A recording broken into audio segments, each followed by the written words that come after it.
Hello, everybody. Welcome back to our last mid NFL midweek wrap up edition of the podcast. Of the John, regular of season. the regular Yes. season, we Yes. will, we will have one for next season. Because, Yeah. but Michael, this is our first. I guess this is our first midweek show. But uh, yeah, man, this is John, joined once again by the main man himself, Michelangelo. Michael, um, the thing I didn't want to happen Sunday, happened. Yeah. Yeah. So Lions, they do their part. They shocked us. I'm sure they shocked a lot of people. They went into Chicago and they won a game. Jared Goff actually played quite well in the cold, and field goals traded galore, and the Lions win off a walk-off field goal at the simultaneous moment as the Eagles do not convert on 4th and 3, which ultimately, they did get one more drive with no timeouts, but that was certainly a much better opportunity to score in plus territory, and they ultimately lose and lock themselves into the 3 seed with the loss. So, all the work was done for them, they just had to do their part, and they did not come through. The backups did not come through, the coaching staff did not come through, and they lost to career backup Josh Johnson, playing honestly one of the best games of his career, I'm sure. And, you know, we'll finish talking about the Eagles game honestly right now. There's no point not to. Our two depth corners, CB4 and CB5 of Keely Ringo and Jacorian Bennett, just had a very poor games each. I can't think of more than one good coverage rep each from them, I'd say, committing bad obvious penalty after bad obvious penalty after bad obvious penalty, giving the Commanders some great field position and some touchdowns essentially by giving them said great field position. So, you know, it wasn't obviously the backups are in there, but the Commanders also had backups in there. However, their starters definitely shined, and our backups just did not play well. Yeah, obviously, the Fangio defense is so nuanced that guys that get it versus guys that don't. The guys that don't, they're just Michael. It's like some of the worst football you'll ever see. Yeah, I mean, I felt they were in a pretty good position most of the game. I did think up front they were a little soft as Jordan Davis. Really the only Jomo got some rep, but like not a ton of reps up front from the main guys, and they got pushed around. But as far as passes go, I feel like Josh Johnson wasn't throwing to that many wide open guys as much as it was just marginally open because they can get open on our weak corners, or they were committing penalties. So frustrating to say the least. yeah, I mean Terry McLaurin, when healthy, is a really good wide receiver. Michael and Debo Samuel. Eagles had a great year for Washington, all things considered. One of their few bright spots of the year, I'd say. I mean Definitely Debo look faster. in that scheme. I mean he knows how to be effective. I mean He's such a better fit for them than what De'Ami Brown was last year. 32 catches, 727 yards with How many inconsistent quarterback games? play, 17 carries for 75 yards, How many games? 16 games. Okay, he really was like healthy all year. Um, yeah, I mean it's a really solid season, and you can only imagine how much better the numbers would have been, had they been healthy or just been a better team. But regardless, Eagles lose 3 seed. They will be playing the San Francisco 49ers. And you can just hope Lane Johnson's going to play, which the signs I think are in a good spot, but he does need to practice. And then you just hope that, they will get into more of actual game talk later in the week. But, you just hope that Jalen is able to run the ball and have some effectiveness there to kind of ease up everything that is wrong with them at the moment on offense. So, yeah. Well, let me ask you this: should we just talk about Black Monday and then go into like just recap the games, I think, and go over each firing. Is that Yeah, we should get into Black Monday, and we just got the Eagles game out of the way there. So yeah, handful of coaches got the axe this Monday and even Sunday night. We'll start with the and then first today? coach to get fired. Yeah, Raheem Morris, relieved of his duties of And their the Atlanta GM as Falcons well. and their GM. Total clean house effort. Um, yeah, I this is a tough one because if you would have asked me this at like various parts of the last couple years, I would have been like, yeah, sure. And like I can still see it to an extent, but I don't know, man. I just feel like the way that defense really came along and the rookies all started playing better and like it seemed like Raheem Morris put together a pretty solid defense. I guess, just a matter of those other like the biggest thing we always felt with the Falcons is it just kind of looked like they were rolling over. They looked like they were quitting on like a regular basis. And there was clearly some frustration that Drake London was showcasing during the game, catching touchdowns, but being pissed off. Um, so, I don't know how much that does involve Raheem Morris and if that was part of the reason, but I if suspect that the Falcons, because they're going to hire Matt Ryan to be their team president, I have a suspicion if the Eagles knock off San Francisco this weekend, that I mean Kyle Shanahan. I'm gonna look up Kyle Shanahan's contract. I mean, I would be pretty shocked He's if entering the final year of his contract after this season. yeah, I'd be pretty shocked if Kyle Shanahan is coaching anywhere but San Francisco. Um, even if they lose, like you have every excuse built up in the world. To be honest with you, like your two best defensive players, two top defensive players, like in all of football, have been Oh, out virtually all I'm year. not Like, saying this as a they want to fire Shanahan. It's just that the Niners are infamous for how like they basically ran Harbaugh away because he wanted more money and control. And Shanahan, like Shanahan's going to want to be the highest paid coach in the NFL, and I'm not sure the Niners, who are notoriously cheap, would want to I mean, if pony that's up. the case, that would be a pretty big failure there. But regardless I of what San mentioned Francisco The does, Matt Ryan Shanahan connection. Matt Ryan won an MVP when Shanahan was the offensive coordinator in Atlanta. And like you look at how Atlanta's built, I mean, they're kind of already barring quarterback. I mean, they're kind of pre-built for Shanahan to come in there and to be, win the NFC South. I do think that the 49ers and Shanahan's scheme offensively would be very well suited for what the Falcons have the personnel to be. Um, having a quarterback that could hopefully, push the ball vertically out of a play action style offense and a run heavy offense. Like you already have Bijan Robinson and Tyler Algier, and that offensive line is solid.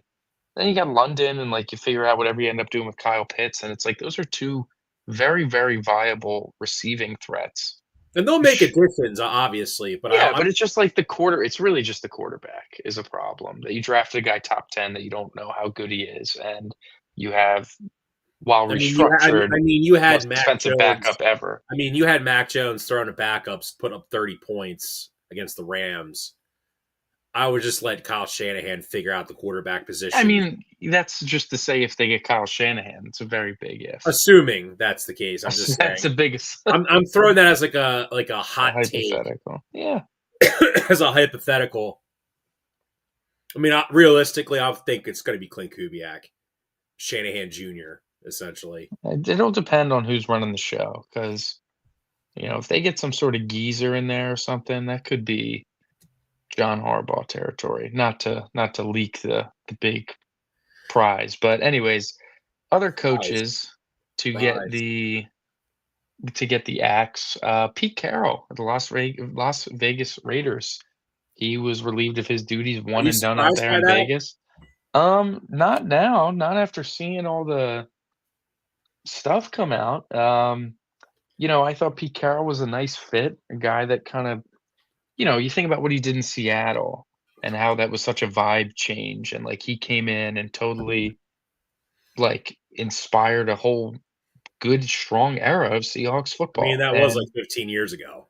Well, I understand that, but it's like, look at Jim Harbaugh. That was also 15 years ago, him being Oh, I this mean, like Pete inspiring new Carroll's like the guy. oldest NFL head coach I since understand. I know, but I'm just saying, like, hiring a veteran retread for an organization that's pretty much in ruin and disarray to kind of bail you out. And you look at what the Chargers did, and Jim Harbaugh seems to be working out there. They were in some shit. They got Herbert, but they couldn't find good coach to marry him with, and stumbles along Jim Harbaugh, works out. I think the Raiders were trying to muster some of that similar success out of him, and clearly some huge internal issues. Players were having secret meetings because they felt like they couldn't talk how it was, you know, around some of the coaches, said coach being Pete Carroll's son.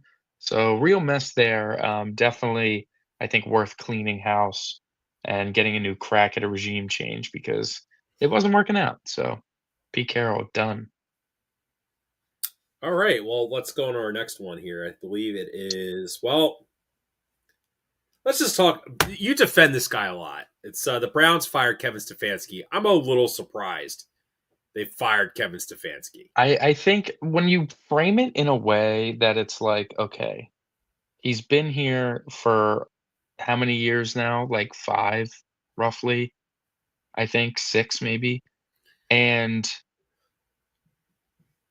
each of the last, like, 4 years, the biggest issue with the team has been the offense, and he is the orchestrator of the offense. When you frame it in a way like that, it kinda makes sense no matter who you're talking about. It's kinda just if the Rams went through a period of, like, bottom 5 offenses for, like, 4 years in a row, I think the Rams, even though McVay's been a great coach for them, they might look and be like, "Okay, maybe the coach lost a step." And I think they just were ready for something new in Cleveland, and I don't know if that's like a Shador rift or if that even played a factor in this, who knows? But I do think that's a pretty solid coach that's on the market, and I think a division rival could be interested in making a call. I think I'm a little surprised they're keeping Andrew Berry. Me too. Me too. I think I do listen to what some Browns fans say, and they do say that how the Deshaun Watson and Shador stuff that was like all Jimmy Haslam, and when Andrew Berry was given full reins of a couple drafts, he like nailed them. So I don't know. I feel I like I think he I, probably should have gone too. I do think he should have been fired as well. I'll be honest, and I think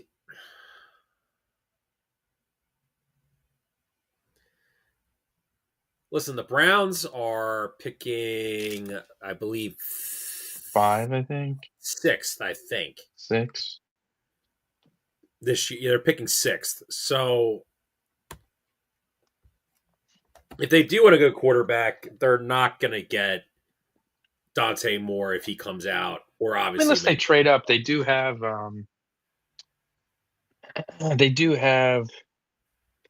Oh no, never mind. They don't. I thought oh, they do. They have No, they multiple had the first Jags first. rounders. Yeah, they do have multiple first rounders. So Problem is that if they Jags wanted to, first they could round is move up a not few as spots. enticing as it was when they made the trade. On draft Still day. first round pick. Teams will value it. Um, but there's something. I mean, you could definitely make some calls. But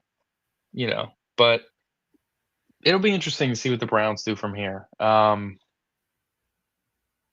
I don't think Brian Flores would like want to go coach a team like the Browns. I think he is going to be more desired from some better teams, perhaps like Baltimore, where he'd be more inclined to want to go there than to go to a team that already has a good defense that doesn't need much there, especially if the new coordinator or the new head coach is going to be fine with keeping Jim Schwartz. And Miles Garrett's still Miles Garrett. I think they're going to need to hire someone offensively. I don't think they're going to even toe the waters in a defensive-minded head coach. Well, I just also think too, like Jim Schwartz has never expressed wanting to be a head coach since he was fired by the No, it's like Vic Fangio. Like Lions. it's there's Right, no like exactly like Vic Fangio, Spags too. Spags as well. I don't know for Cleveland. This is the thing is like Dude, Shador fell in the draft because he evidently may have rubbed some coaches the wrong way. By just being, I think just being a little confident kid, and That's you what know, that's what I said. I agree with you, Michael. It's more of a confidence thing, but I also think too, like this is where like firing Andrew Berry makes sense. If you're a coach and you want to go to Cleveland, the GM's probably gonna get fired in a year or two. That means you're gonna get fired in a year or two, unless you win games. yeah. I mean, I don't know. It's not a desirable spot because they just need like they had the offensive line used to not be a total disaster in Cleveland. That was like part of why they won a playoff game 5 years ago because the O line was pretty Yeah, steady and they Baker could could run the hold the ball ball. for like 15 seconds, and Even then even a couple years ago when Flacco gave them a run to make the playoffs, the offensive line was good enough to keep Flacco upright. It wasn't amazing, but it was good enough, and Nick Chubb was running well. So all you needed was just a good defense and you were all right. And now the offensive line's kind of finally fallen off and you're in a bind where you have a really good defense, but some of the worst offense I think right now, if Kevin ever. Stefanski is going to want to be a head coach again next year, my I like guess Baltimore. for Stefanski, Baltimore, I think that could be a good fit. But it's tough because you can go two angles. I think the Ravens might have their pick of the two top head coaching candidates that it would seemingly be so Cleveland for Stefanski to go to Baltimore win a Super Bowl. and win a Super Bowl. That would be the most I Cleveland think the outcome. two highest desired coaches for Baltimore are gonna be Stefanski and Brian Flores. I was going to say actually my For prediction for Stefanski, Stefanski because he is a local guy. He's from like the Northeast.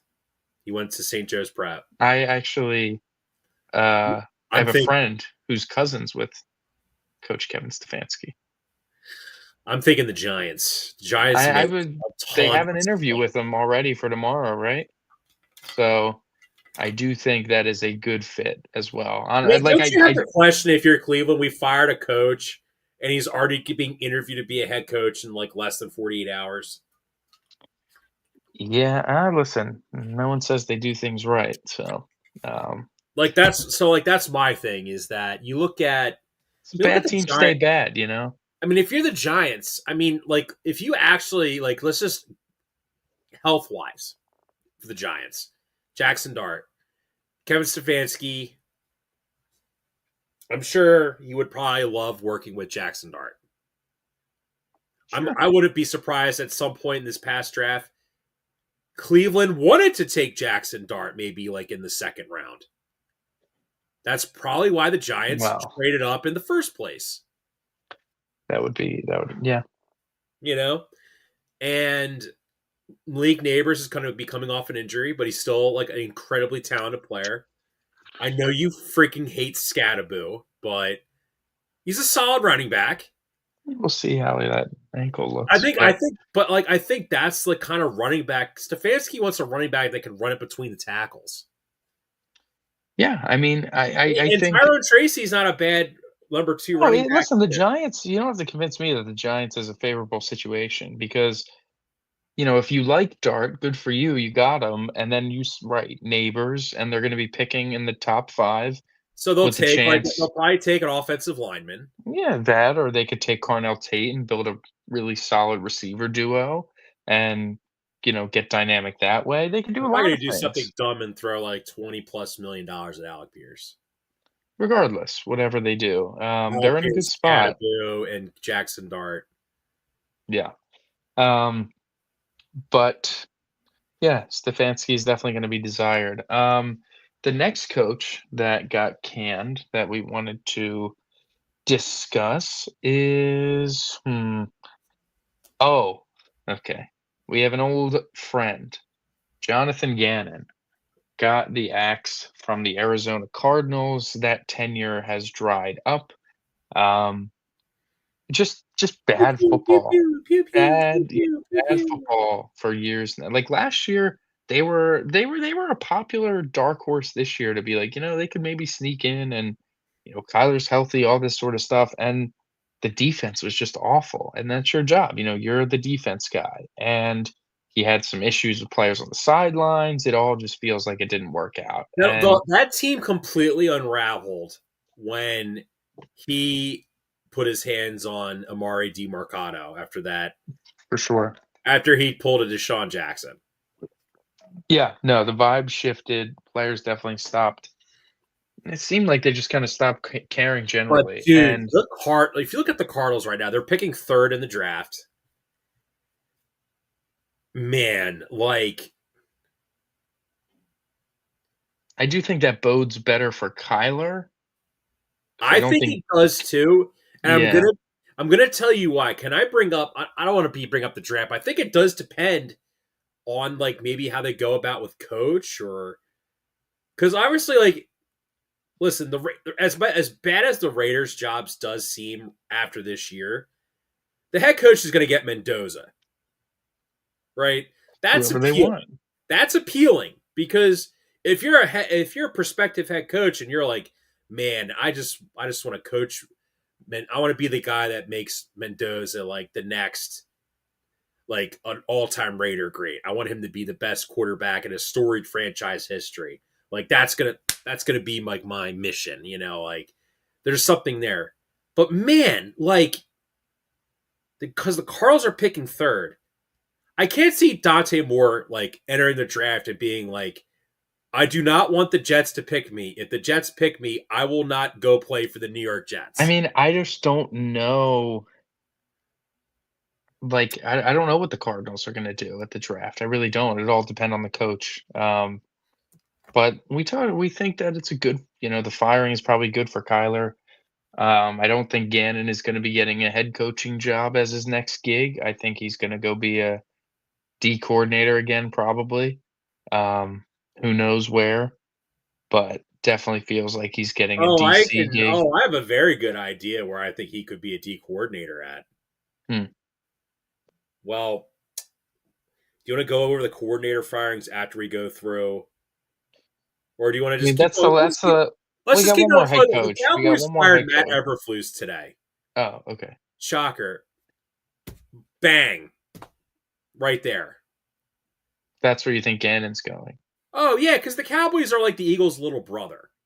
Oh, I see the oh, angle. the Eagles hired Kellen Moore from us, and they won the Super Bowl. Ah, we're gonna hire Jonathan Jonathan Gannon. Gannon. I mean, I could see it. It's so cartoonishly childish that I could see it. I'd be intrigued. I would totally be intrigued. Um, like he's just his general philosophy. I don't know. He probably needs to reshape some things about the way he conducts his business because he just can't be putting hands on players and like that doesn't play. And he was obviously a hot commodity to become a head coach, and the mistakes kind of got exposed with a lesser than roster, and this is what you kind of end up with. So yeah, maybe Dallas. Other coordinator jobs opened up. There will be other coordinator jobs that do open up too, with new head coaches. Maybe want to bring them in on the staff. We'll see. But yeah, um, Gannon done. The last head coach that got canned, we've already alluded to, but he got fired today on Tuesday.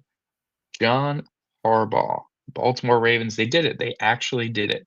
They They actually they had to pulled the sleep trigger. on it for a night. They did. They slept on it. They slept on it. I'm sure they talked to the players, and they got enough You see the information to game they'll. those of Well, the goalpost with a missed field goal where it I was did see like that. Harbaugh fired, Tomlin fired, Harbaugh fired. Yeah, and it's proud. Who knows what would happen in Pittsburgh, but I don't think it's whatever. Uh, Gannon though, or not Gannon, Harbaugh. It was about time, man. It was about time. You see Ravens fans that trying not to be too reactionary about it. Where obviously you scroll through Ravens Twitter, you would have thought they won the Super Bowl the way the fans are celebrating right now. Um, but he definitely the Ravens have only had 3 coaches in their franchise, and he spent the last 18 years here. So it's definitely long tenured, Well, he's won the one best coach Super in Ravens Bowl. history.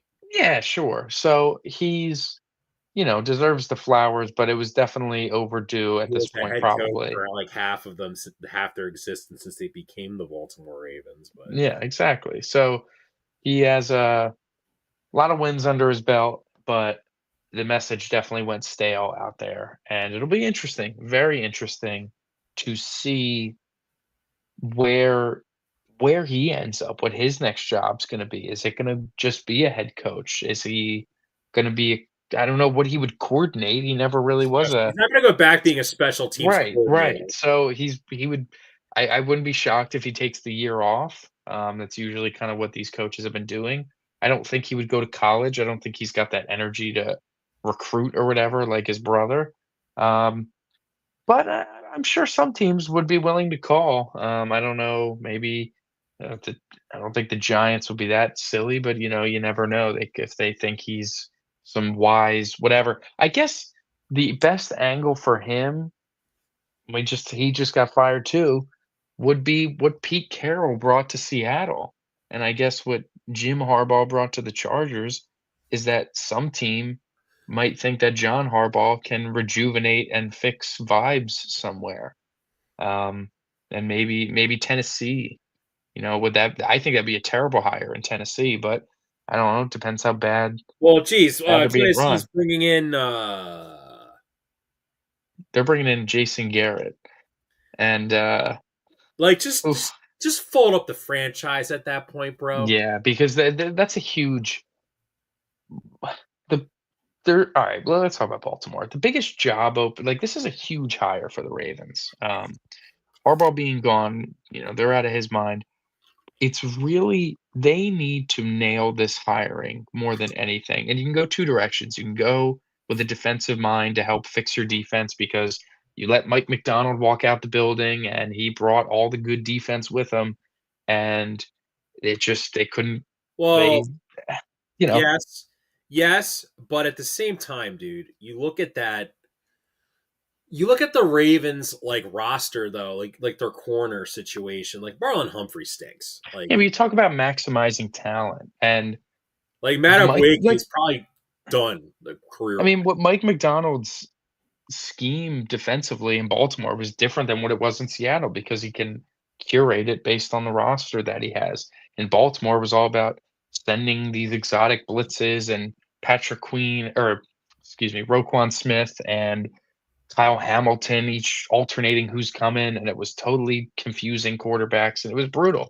And now in Seattle, it's a lot more of that traditional we're aggressive as hell, but we're gonna only rush four and just wreak havoc on you. And I think Baltimore can go two paths on trying to get a defensive guy to just replicate some of the juice that they're missing out and trust that I'm any I'm, OC I'm can get it done. rethinking. I'm rethinking if the Flores is a good fit for Baltimore from this perspective. Is the impression I got from Flores?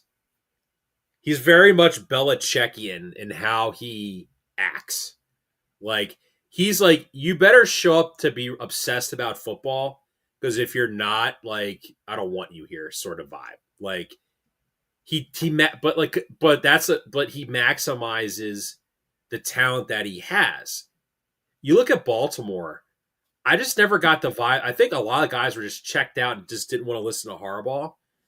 It's gonna be like a culture shock for them, I think, to have like Brian Flores in there and like I don't know, man. Like he You might. don't think it could be the opposite effect?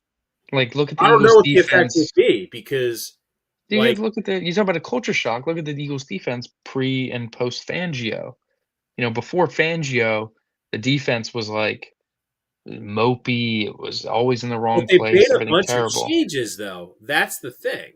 But they also a lot of their guys that were there drafted, you saw their personalities start to flourish with a guy like Fangio, where they're like they love his physical But that's attitude the and that defense. I was nastiness. thinking more about the offense, like Well, then you wouldn't hire Flores. Yeah. because you look at Zay Flowers and like if he's just gonna be like if he's gonna show up late to practice or something or miss a meeting, or fall asleep in a meeting. Was he missing meetings? I'm not saying he wasn't. I'm not. I'm Oh, or he is, oh. But I'm saying, like, like Lamar to me, it feels like Lamar needs like there needs to be an offensive head coach who's gonna like want like Lamar to flourish and make him feel comfortable. And I don't know if Brian Flores is the coach that's gonna make Lamar feel comfortable. I think he might be the coach that's gonna be like, you know, you need to make plays and win us Like a games. kick in the ass. It'll be interesting because I see Ravens fans say that they would want a guy like Flores because they think this team needs a kick in the ass. They think this team got That's the soft. thing. Like They think Lamar this is team basically got like a content. better version of Donovan McNabb. He's a better version of Donovan. Where Donovan was mopey. That's why like Andy Reid was like a good coach because he was used to handling like he knew how to handle personalities. Like you saw it happen when Donovan went to the Redskins, the then Redskins, now Commanders. He got benched because he was moping with old man, grumpy old man Mike Shanahan, and he just got fed up with him. I while I don't disagree necessarily, I also think that since it's an like Lamar was kind of teetering on that now. And I think part of it was because being just fed up with John Harbaugh, where you get a new coach in there, I think that could be rejuvenating no matter who it I is. Like mean, if Brian if Flores I is in was there running the demanding Ravens head greatness, coaching search, if I wanted Brian Flores, I would bring him in and be like, okay, how are you going to handle like Lamar and like Derrick Henry, like offensive personalities?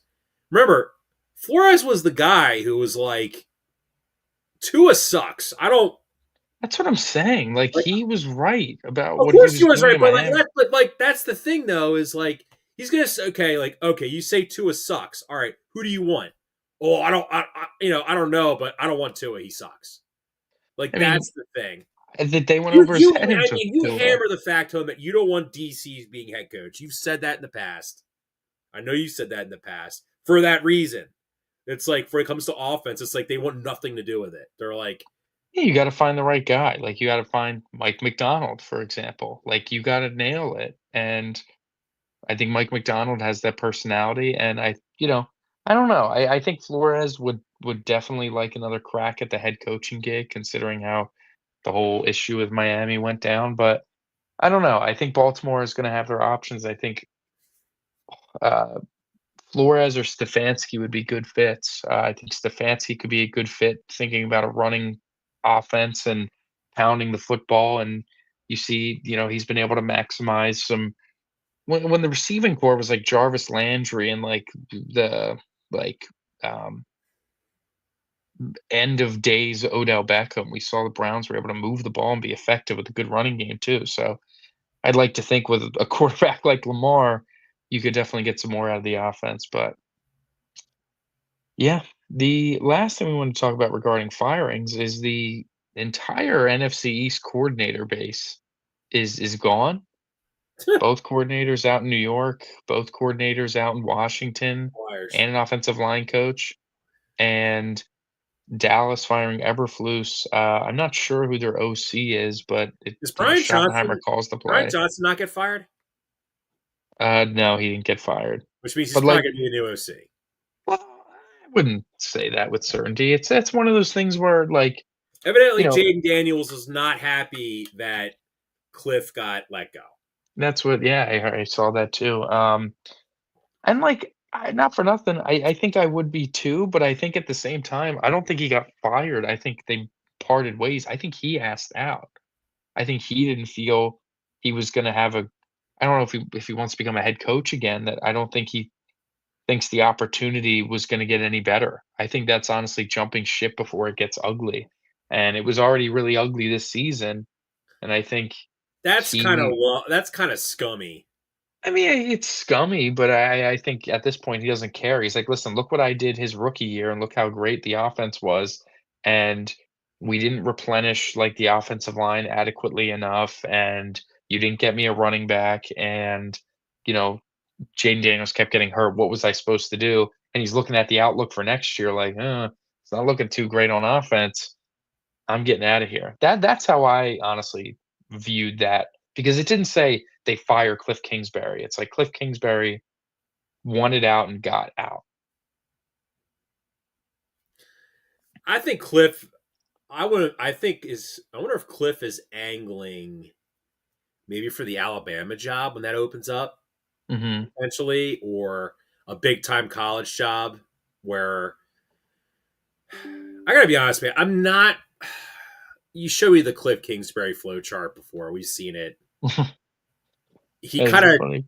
he went from step one to step two. He didn't want to go to step three with the Commanders. I think that was a preservation move to still make him attractive for a big Hmm. job. Yeah, yeah. It'll be interesting to see at that point. But uh, yeah. So commander, the all those teams coordinators are done. Just showing the dysfunction of it all and how And they're gonna maybe have to one more if revamp. a certain team fails to win on Sunday. Well, that's certainly a thought, but it's definitely We'll not talk not about true. that. We'll So talk about Saturday, that this time next week, maybe. so Saturday we had two games, Mm. two big I games. think we should talk two games together because we could talk about what wound up happening Sure, sure. So the Buccaneers ended up defeating the Carolina Panthers and putting themselves. in a very dubious fashion. Because listen, the NFL, I think, wanted that Saints Falcons game to matter. Of course, yeah. So the officiating was so one sided towards Tampa that Uh, listen, like it was just bad, man.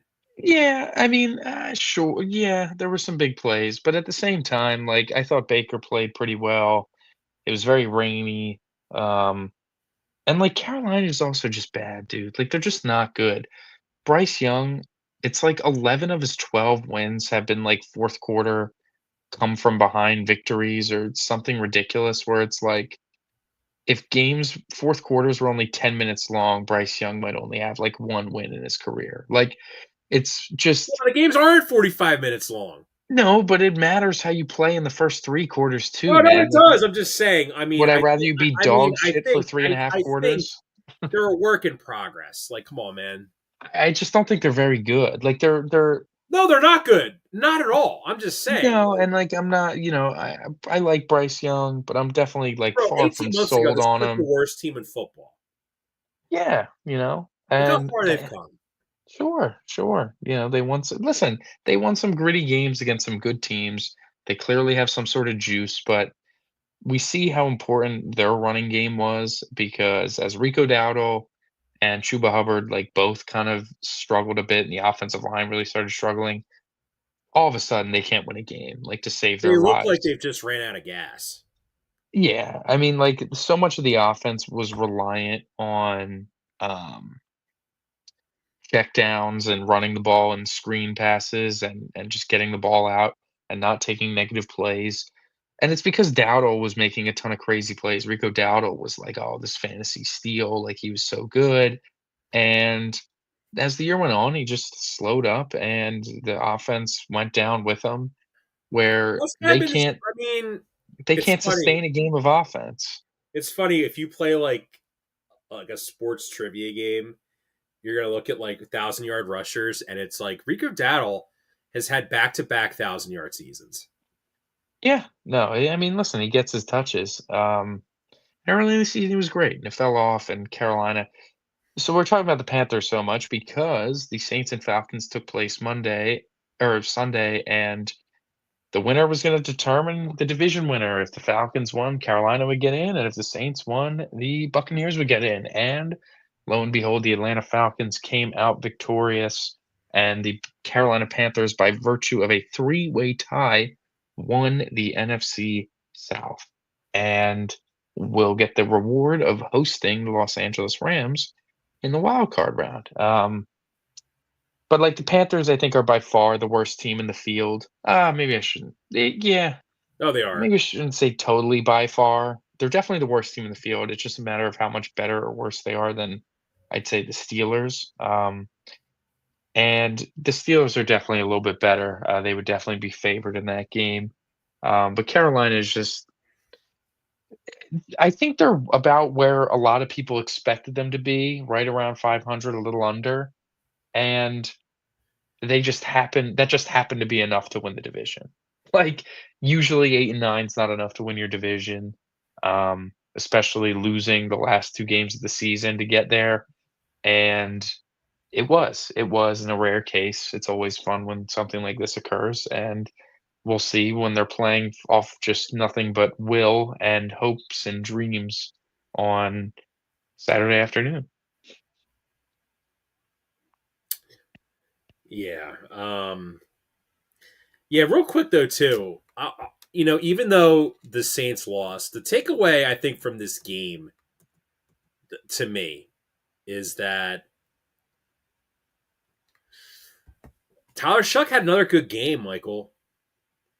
Yeah, he was solid. He was And solid I again. mean, dude, if you look at the box score, I implore people to pull up the box score from this game because, I mean, Tyler Shuck was handing the ball to Audric Estime, who was on the Eagles practice squad like 3.5 months ago. The leading receiver was Jawan Johnson.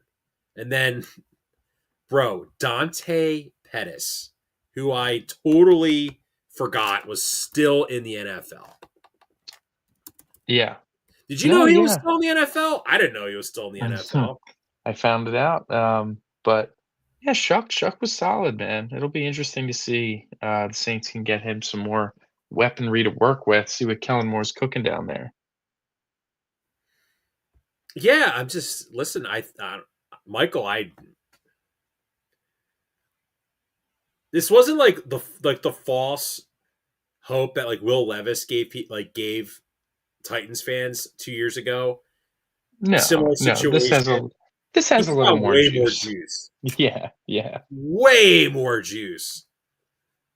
He's going to be a sexy pick, I think, in fantasy drafts where people who do like the no QBs thing, like I'm going to wait till the end to take a QB. Like he's going to be the guy that everyone who does people that employ that strategy are going. He's like going to be their guy. Hmm.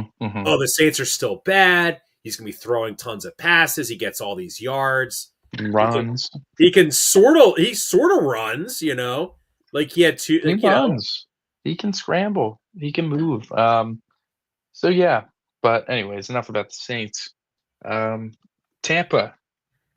Shocked they haven't fired Todd Bowles yet? Are you also surprised they haven't fired Todd Bowles yet? He was kind of pleading for his job in his uh like exit interview, saying, "Oh, I've won the division 3 times," and yada yada yada. I think the reason he still has his job is that Jason Licht, their GM, who I think is a pretty good GM, Mhm. dude, like you're trotting out 36-year-old Levante David every week. He looks cooked. Like they have no edge rushers. Their corners are bad. Like as much as I like listen, I think Todd Bowles is a good coach. I just think that like I don't think he's a good coach. I think his schemes are bad. I think his you think his shtick schemes are of just outdated. it's just blitz. It's literally just like, "I'm gonna blitz all the time, and you're gonna know it's coming every time."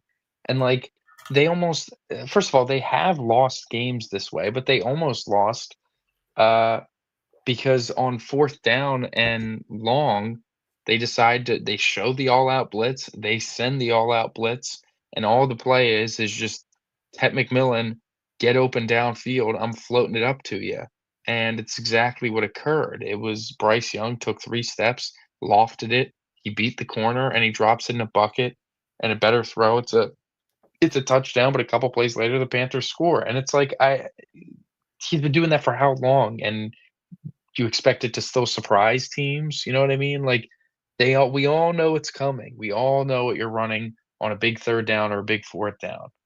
Like, it's similar to kinda how the Spags defense has been slowly getting picked apart a little bit, where at least Spags is a little more creative in how he goes about sending things, but it's like, it's Tampa, it's very straightforward, it's not super complex, and they just come after you, and you just gotta be able to beat it, and I think that's run out Let dry me out there. check something Honestly, out I would have before. fired him. I would have fired him. I'm just checking something here about Todd Bowles.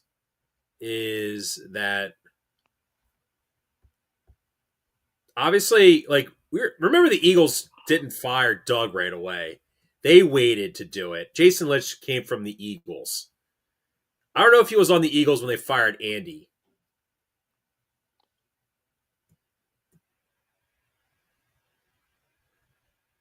What's the connection here?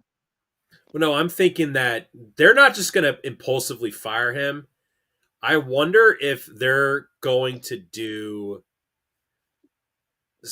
they. I think from what my understanding is from what I've been reading is that they're gonna like ask the players like, "Hey, what do you think of Todd, Coach Bowles?"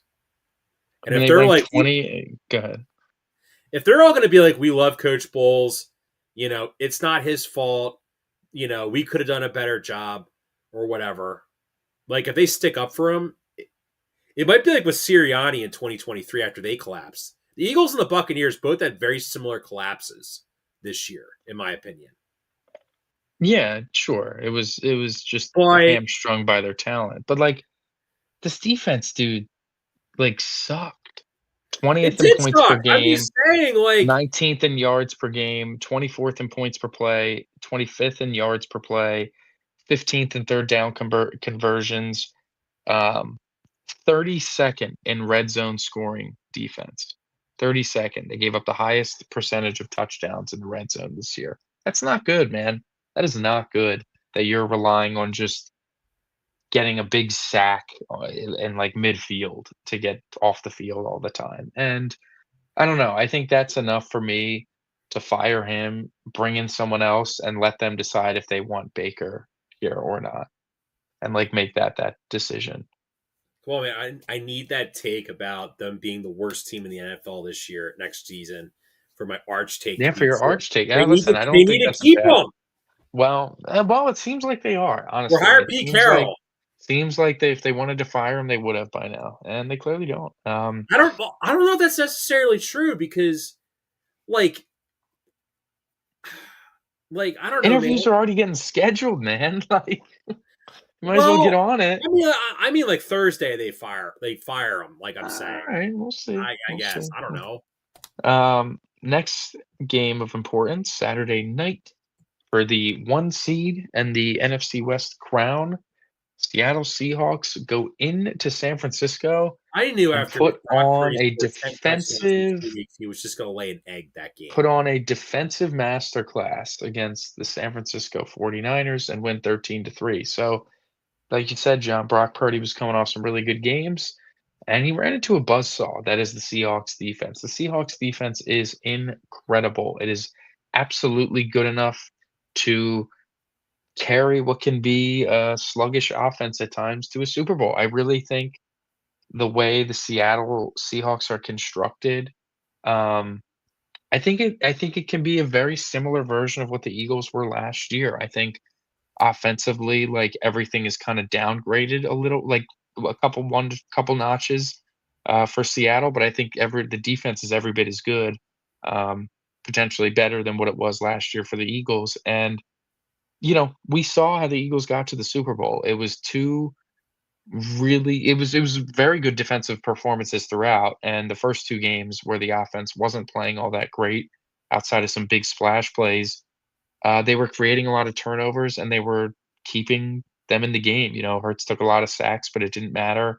And I think that can be applied to Darnold potentially turning the ball over a couple times, maybe, and Seattle bailing him out on defense, or Darnold taking a couple sacks and then being able to bail it out on defense. So I think they have the right coach. I think they have the right, environment to play in. I think they have good enough weapons around the quarterback on offense that getting a bye week is huge. Getting one round off in one of the most wide open playoffs that we've seen in a long time in the NFL.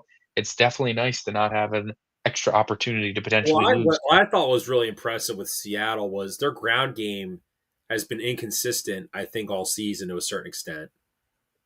Yeah. But over the last couple of weeks, I feel like it really has been turning on, because Sam Darnold still he's only played two of the last 12 quarters he's played, and he's looked good. Yeah. It's a concern. It's a concern, but we're seeing them win without him needing to play all that well against 2 playoff teams. 3 really, actually. 3 straight wins against 3 playoff teams where he didn't play all that great. I do feel like, man, the Seahawks are just red hot. And, I do think, though, with the bye, I'm wondering if the bye could hurt them potentially because they're playing red hot football on defense. Their ground keeps cooking. Then you take the week off. And then you go, and then you're going to play a team. So they're either going to play the Rams, the Niners, or the Packers. Realistically, it's either going to be the Niners in a revenge game, and then the Rams in another revenge game. That's going to be whoever they play. That's going to be a tough game. Usually, when you have the bye, it feels like you get your it's a tough matchup. Or it's a matchup where you have the advantage in, right? Typically, you would say. Mhm. Still going to be tough for them, I think. So we'll see it. We'll see. Um, did you feel like, to a certain extent, the Niners' just lack of star power because of injuries felt like it played a massive factor? Like, listen, I know he's like 38 years old, but Trent Williams is still really an important player for the San Francisco 49ers. He's as important to their offense, I think, as like Lane Johnson is as important to the Eagles' offense.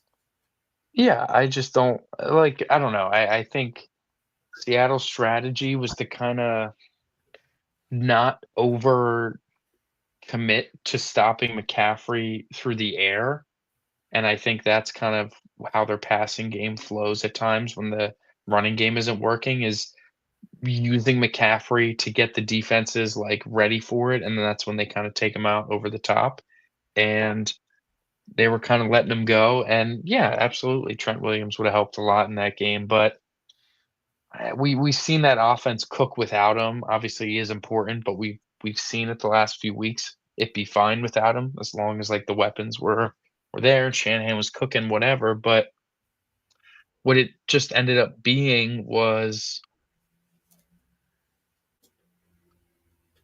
like uh, just not anything working. They couldn't run the ball well at all. They couldn't throw the ball well at all. It's a legit good defense, and I think Seattle, their defense is gonna be able to hang with anybody. It's almost impossible to think how they gave up so many points to the Rams a couple weeks ago, but, um, you know, I think if they get the Niners again, or if they get Green Bay, they really shouldn't sweat, and I think the I think the Rams game would be a good game for them, a good test for them, but I do think that, Seattle would have to be just a slight favorite for how good that defense is. Depends on the Rams look too, but yeah, so the Niners, they'll be coming here, and the Seahawks get the bye. I have breaking hockey news. Okay.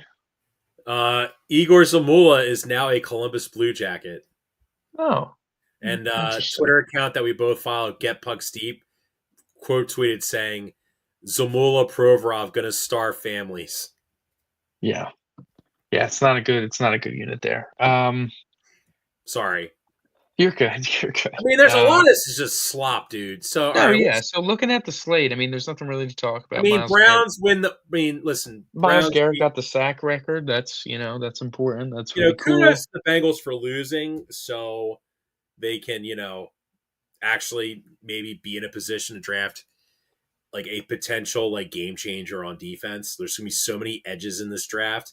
They desperately need an edge, especially now they're gonna be cheapos and not pay Trey Hendrickson. He's Yeah, you they know need a lot of help. right. Um, Michael, we talked about this before, so it's got to be like either Lawrence Taylor, Reggie White. Then after them, it's got to be Miles Garrett, right? Yeah, and Miles Garrett every year is gonna continue to Am I keep being putting himself. disrespectful to like other elite edge rushers we've had. Like I saw Jared Allen. He was saying that he should have gotten the sack record because he had a sack taken from him because Aaron Rodgers muffed a snap. Tried to Respectfully, Jared Allen doesn't sniff those 3 guys. Jared Allen was agree. great, but, like, it's not even close. These are 3 freaks of nature. Um, Reggie White in a 17-game stretch had 32 sacks. It spanned across 3 seasons because of injury. It was included the 21 sack and 12-game season. Yeah, man. I mean, and think about how much less teams were passing back in the day. So it really was him and Lawrence Taylor just like 2 aliens, and I think Myles Garrett lives up to that because the Browns, their s their skill of offense lends them to not facing a lot of pass attempts as a team, and we know that he could count on probably one hand the amount of times this entire season he had, like, one-on-one look without any chip help or anything like that, and he still broke the sack record. I mean, he's a total freak of nature. He is relentless. His get off on that last sack to get the record was, like, ridiculous. He's a freak, man. He's a total freak. Easy first ballot Hall of Famer, and I think I think he's one of those guys that clearly by staying with the Browns, he's gonna focus on his accolades, and ultimately him accumulating accolades is good for the Browns. So yeah, I could see, he's gonna sleepwalk with this defensive player of the year. I could see him getting at least one more, potentially a couple more, by the time his career's over. I could see him maybe potentially if the Browns were good and he has another season like this year, him potentially stealing a couple MVP votes. Yeah. Yeah, well, yeah, the Browns would have to be good, but, um, yeah, he's awesome. So that was cool. Yeah. Nothing Oh, else notable really happened besides like Joe Burrow got hurt in this game. I mean, he I don't came know, man. back, right? Like, it Came doesn't back matter. in. I'm a little surprised Zach Taylor's still employed too, to be honest with you. They believe in him. They wrote a whole letter about it.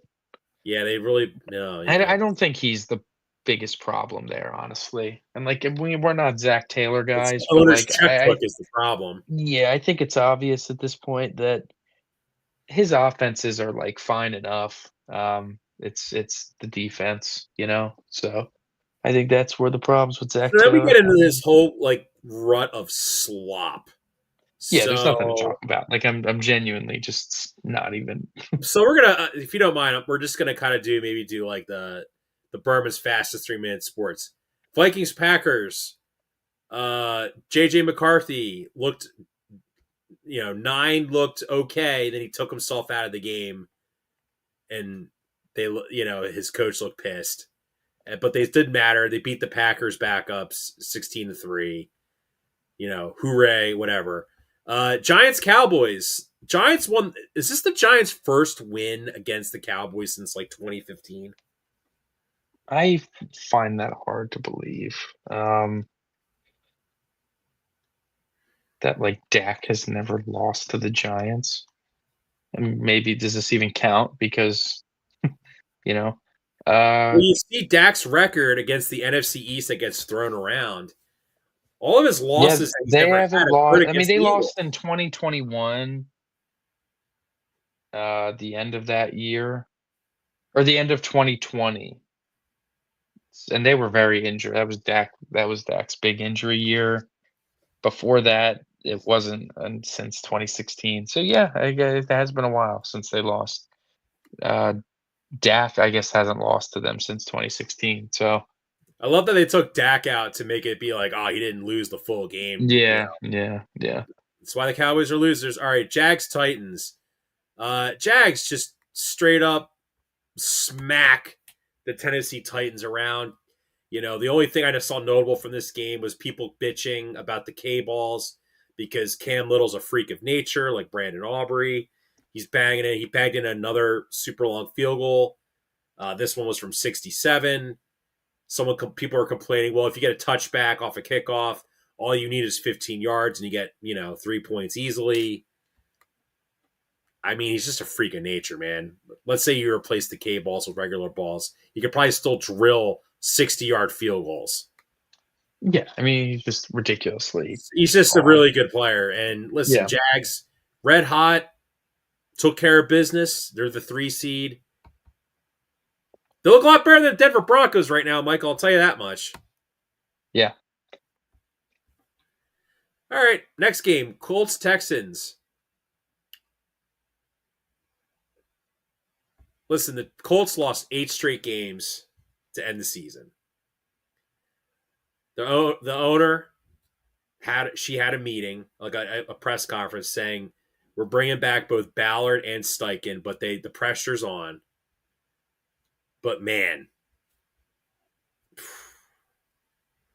I mean, listen, Daniel Jones got hurt and the whole thing kind of went to garbage. It was already starting to turn, and then he really got hurt, and it was like, okay, now it's all over. And like Sauce kept getting banged up. It's tough. They took a gamble and it blew up in their faces with bad luck. Like ultimately, that's what it was. Like it wasn't, oh, Daniel Jones just sucked. And like again, he was on his way to not playing as well for a handful of weeks, but he tore his Achilles, and all of a sudden, Jonathan Taylor couldn't run anywhere, and the entire offense was just cooked. But yeah, the Texans get their win, lock themselves into the 5, and they'll play Pittsburgh. What's next? Jets Bills. Yeah, nothing to talk about here.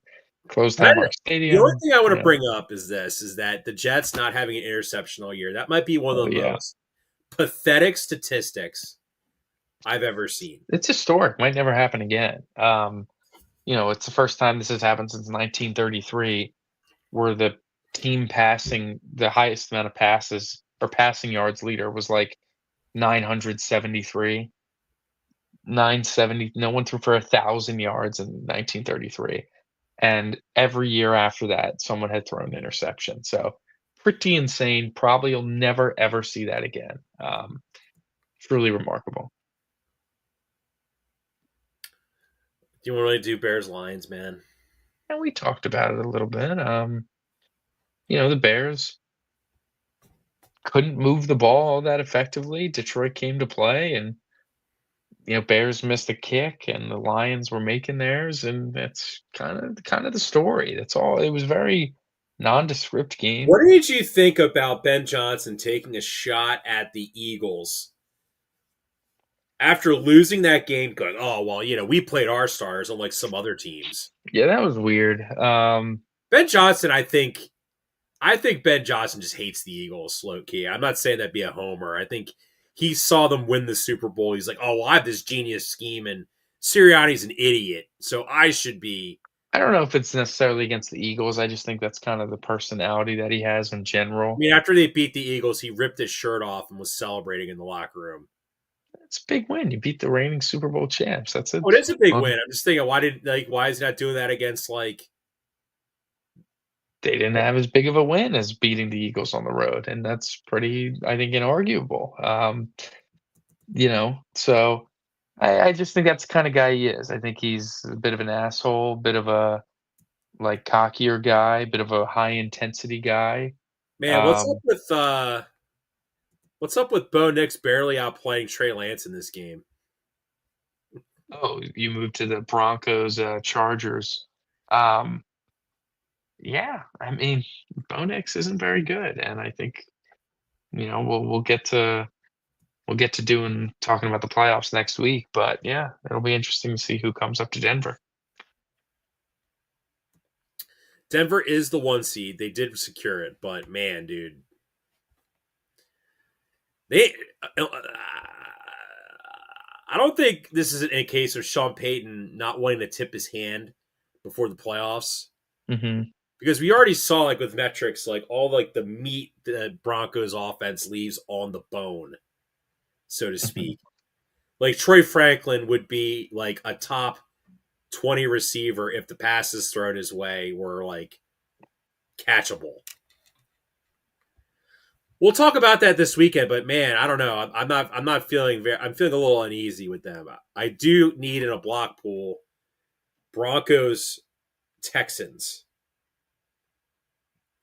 to be a matchup to win money. So, Oh, okay. Okay. I so like that one. I'll tell you. Um, but yeah, are we at Chiefs Sunday night Raiders. yet? Oh, no. You Okay. know, Chiefs Raiders. Chiefs. The Raiders won, but luckily for them,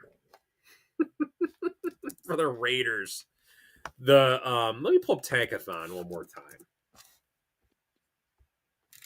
The Giants lost. That was the big The one. Giants beat Or Giants won. That's right. Yeah, Giants won. So it hurt them. That was the big one. the way everything like ebbed out for the end of the year. I'll say this: the Raiders got super lucky that the Giants won a meaningless game against the Cowboys because the Giants went from picking first overall to fifth overall. That's just insane. Yeah, big miss there. Big loss there for them. Um, but yeah, what's next? Not talking about Travis Kelsey's last game. He didn't retire yet. We, He didn't retire yet. 3 catches for 12 yards. Went out with the whimper, not with the bang. Oh well. Yeah, I mean, he played with Chris Olodokun and Of course, I know. I'm just Shane saying. Leckler, or whatever the hell his name Okay, is. so Cardinals, Rams. Stafford, I know you don't want him to be MVP. He threw 4 tutties in this game. It would be messed up if he won MVP. Like, I get it. Historians would look back and be like, how did he only threw 46 touchdowns, 8 picks, and he didn't win the MVP? And it's like, he threw a lot of 1 yard touchdowns. I'm sorry, he did. And like, that's just not as impressive as like anything else. It felt like they were just farming a lot of passing touchdowns for him. I think the way the odds moved were really wrong. We saw Stafford was like a pretty solid favorite, and then he plays an absolute stinker, sucks, multiple interceptions against the Atlanta Falcons, and they lose, and it eliminates them essentially from, or does eliminate them from winning the division, and it forces them into a wild card. And that same week, Drake May throws 5 touchdowns against the bad defense, 5 touchdowns, dominates, and did that clinch the division for them? It did. So clinches the division there. This week, Matthew Stafford plays great, lights up a terrible defense, throws 4 touchdowns. Really nice way to end the season. But like Drake May also point being, the previous week, the odds moved from Stafford being a heavy favorite. He has the bad game, and they get even favored Drake May. And now Drake May plays a really good game while Stafford also plays a really good game. And now Stafford's the favorite. We didn't up Drake May's odds because he threw 5 touchdowns against the Jets as much as we did because Stafford laid an egg. Drake May didn't lay an egg. He shouldn't have gotten dinged from being a favorite because he, Well, played well. MVP is not who had the best passing season. It's who's the most valuable player to their team. And That is not Matthew Stafford. I'll tell you that right now. That is Puka Nakua. I was gonna just say, like, this isn't like a Joe Montana Jerry Rice deal where Joe Montana won 2 Super Bowls before Jerry Rice was ever there. Like Puka Nakua legit like kind of bails out Stafford at times with like. Listen, he's just incredible, and he's the best player on that What about team. Devontae And Adams just being wide open every time in the red zone? he's the freest 1 yard touchdown ever. That's my point. And like Drake May, that whole storyline before the season was, oh, the schedule's not too bad, but who knows? That offense really has nothing I besides never got Drake the May. vibe from Stafford this year where like the Rams were down like double digits and he just puts on like a masterclass in the fourth quarter and they come back and win. Where you look at Drake May, like the Bills game, uh, Signature wins. There, he had signature wins, like and you didn't Cesar has like feel that. signature losses this year. Like you look at the Right, Rams, like losing to the Panthers, he losing to the Eagles. He was bad in that Eagles game. right. Losing to the Seahawks wasn't really his fault. I mean, I think narratives should matter in the MVP. They do matter. We think about 2023.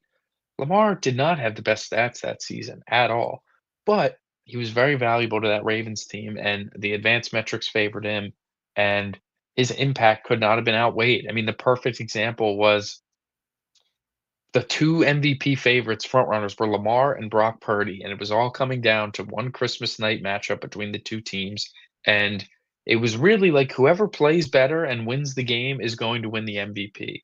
And Lamar Jackson puts on a masterclass, and Brock Purdy throws 5 interceptions, and that was it, signed, sealed, delivered.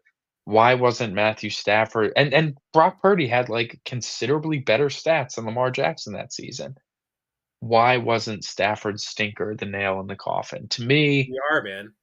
yeah, it is. It's a lifetime achievement award, like you said. It's a career achievement award. It's a, congrats, you're going to Canton one day, but this'll Well, this'll it's really gonna be help your like the so I case. what I consider this, it's not even so much like a lifetime achievement award. It's a correction. Stafford was undervalued a lot during his prime years.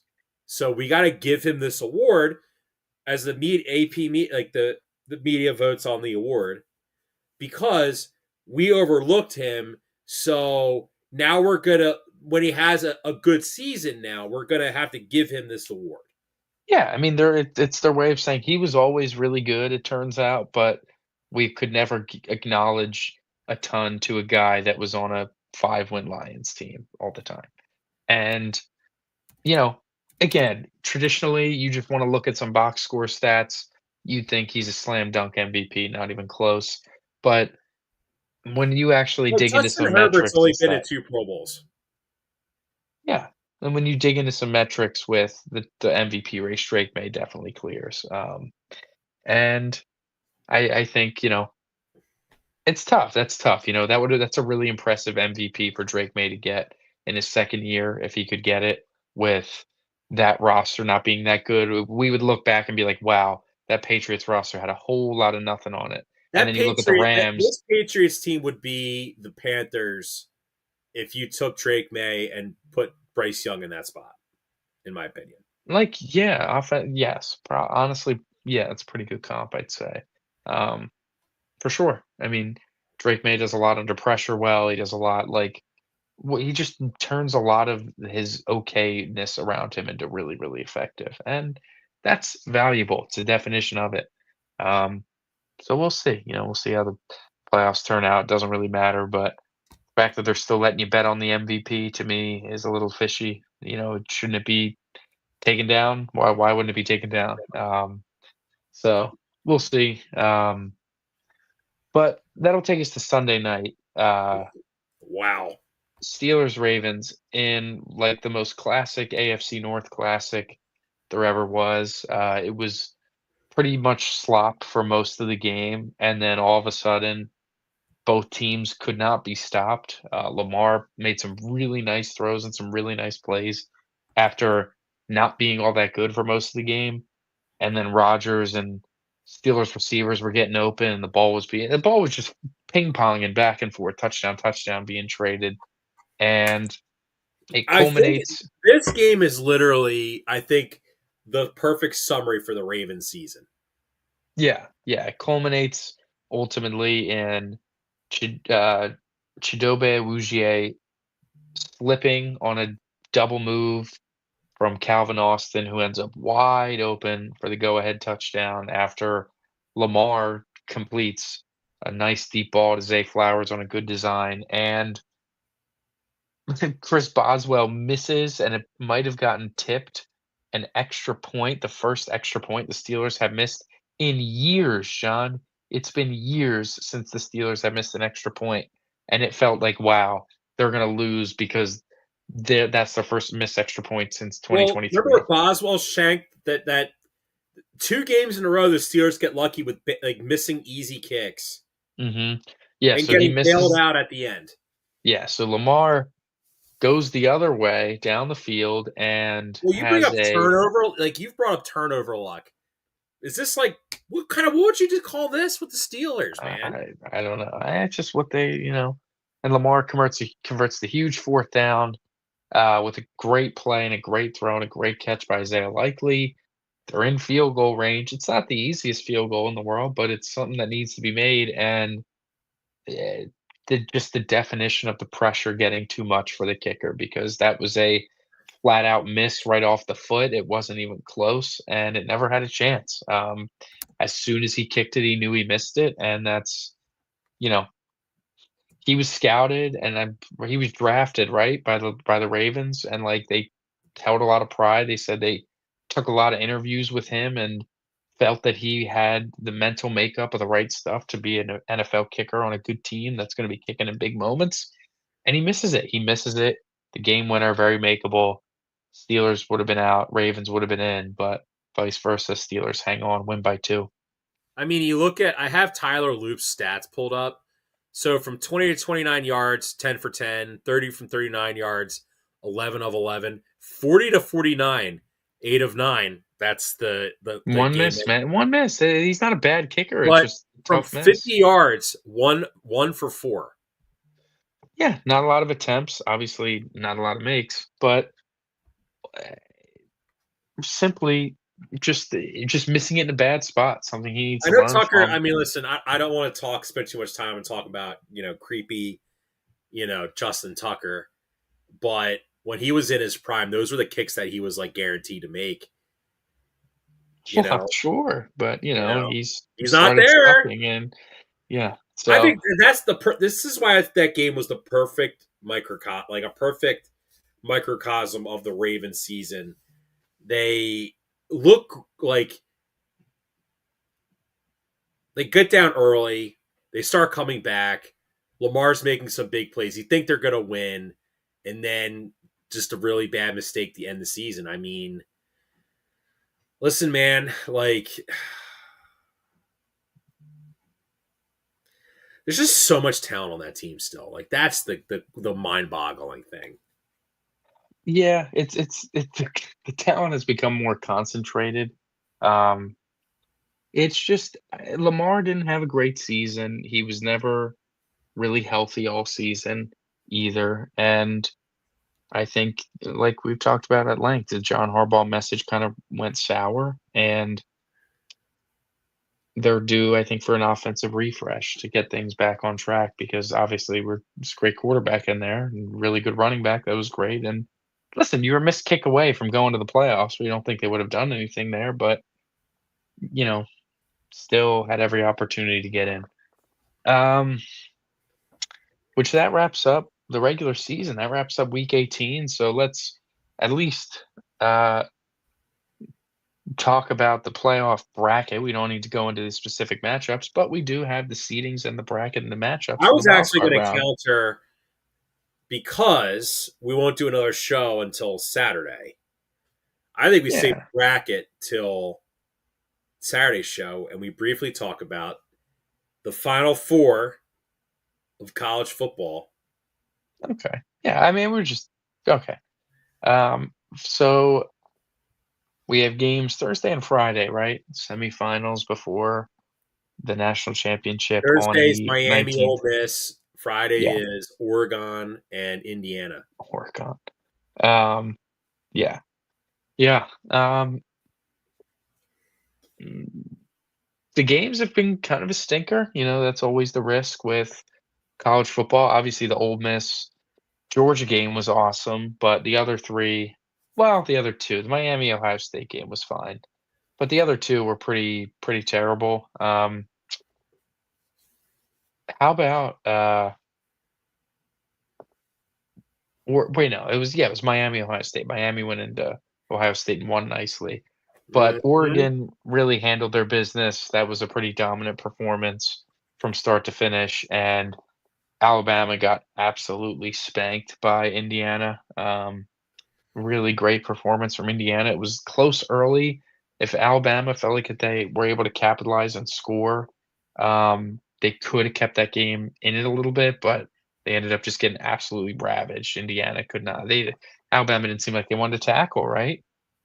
And then, the night game was a classic. What were your thoughts on it? My thought. So, on what exactly? Which one? Which game? On the all of it, on the I was playoff. very surprised by Ole Miss. Um, they're like. See, this is what I think the NCAA wants. I think Ole Miss, in a way, kind of a Cinderella story. Mm-hmm. So is Miami I think Miami is too, to a certain extent. Miami's probably more talked about if Carson Beck wasn't so bad. Well, I mean, I don't know. I feel like Carson Beck's been pretty good this year, at least. I know, like, he didn't end his Georgia tenure all that great and he got banged up, but I thought he's been pretty good, man. I don't know. He seems to make the big throws you need to make, and for college, it seems like it plays. I think they. I would say more or less in like big games. I feel like you look at a lot of their Miami losses, he just played bad in them. Sure. I I mean, mean, Carson Beck is kind of overhated, I think, though. I'm kind of giving him a hard time here. I mean, 27 tutties, 10 picks, only been sacked 13 times. hmm I do think though Miami just matches up so well with Ole Miss. Trinidad Chambliss, I think, is like the story of the college football playoffs. hmm Played for Incarnate. I think Incarnate Word. I'm not No, sure. he played for like Division 2, and then transferred. He was one of the Temple. He was going to go to Temple. hmm Like the Temple offered him 300 grand in NIL money to come be the starting quarterback for them this year. Then he changed, went to Ole Miss as a backup, came in like the third game, and then obviously the Lane Kiffin bailing on them.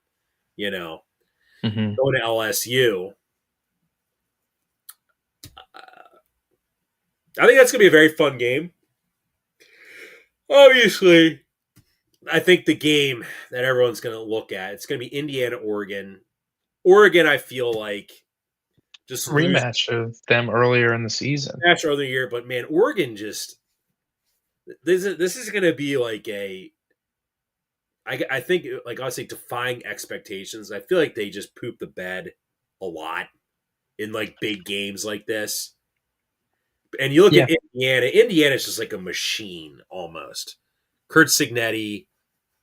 Listen, the moment he started talking, the moment his name was just floated out as like the next Penn State head coach, they immediately just gave him a ton of money. Yeah. No, he's been great. Indiana's been great. I think Miami's got a good shot to win the whole thing. I'm more excited for that Indiana. Well, I shouldn't say that, but if that Ole Miss Miami game, if they're two first Well, teams, I I'm think one interested. aspect of Indiana and Oregon, that's interesting is Fernando Mendoza, and Dante Moore could go 1-2 in the NFL draft. And hmm it's not that often when the top two QBs that get picked first and second overall play each other in a game in general, Right. let alone the semifinal in the college football playoffs. And a lot of people think whoever's going to win Oregon, Indiana is going to win the national title. Yeah. I mean, listen, we can't count out that other side of the bracket. I'm not count. I like Miami, man. Their defense is legit. But no, I hear you. It's definitely going to be it's some fun storylines, some fun narratives, and I'm excited. It should be a great weekend of football. But I'm sorry, did you really want to talk about the bracket for the NFL? no, I mean, it was more just going to be like the seeding of it. But we can do that Saturday. That works. Yeah, okay. Yeah, Yeah, I that do. makes sense. Yeah. Anyway, that's our show for tonight, everybody. Thank you for tuning in. Enjoy the rest of your night. Enjoy the rest of your week. And we'll see you again Saturday. We are part of the Fired Up Sports Network of shows. Please check out other Fired Up Sports Network podcasts like the TheP-LotPod, Water Cooler Talk, Bell Smashers, Philly Sports Love and Pain, Drunk on Broad, Beer Battered Sports, and the Fired Up Sports Show, which are available on all major podcasting hosting sites and social media. Also, check out Mark Ramos' Roundup on firedupsports.com, which breaks down the happenings going on with all your favorite local teams.